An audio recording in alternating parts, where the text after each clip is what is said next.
Hi guys, the last set of questions from Pearson Modular Math C2 exercise 1A, and in the book I'm doing part 2 from algebra and functions questions M, N and O on page 5. Right, still busy with factorization in terms or to simplify a fraction.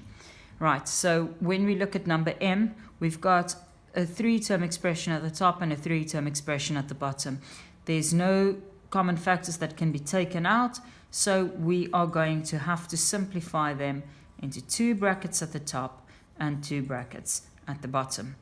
Let's start with the one at the top. We've got a 2x and a 1. This is a quite simple one, so we know that we're going to have 2x and x.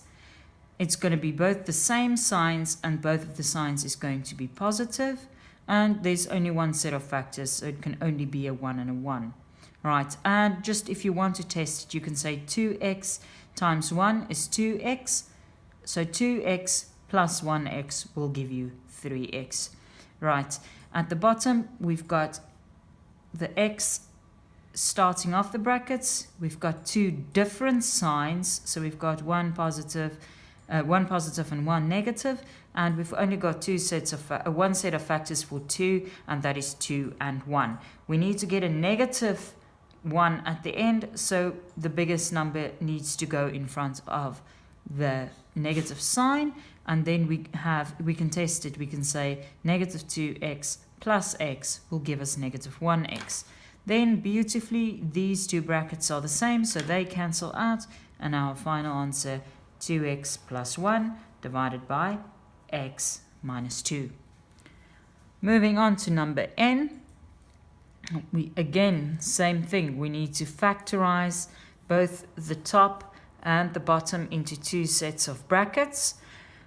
But at the top, we're going to have an x and an x. The signs must be the same, and the signs must be positive. Right? And then when we look at the factors of 8, we've got 1 times 8, 2 times 4. When we add them together, we get 6. So we need to know that we work with 2 and 4 for this example. And since they are both the same, it doesn't matter in which order you put them, as long as it's a 4 and a 2. In the bottom, we're going to have a 3x in one and an x in the other one. The signs are going to be the same, and they're both going to be positive signs. And we only have one set of factors, again, a 2 and a 1. Now we just need to be careful at the end. We need to get a plus 7. So 3x times 2 gives us 6x, plus the 1x will give us the 7 that we are looking for. Again, we've got our perfect brackets that are exactly the same, and they cancel out. So our final answer is x plus 4 divided by 3x plus 1. Okay. The last letter of this exercise is letter O. Again, factorization.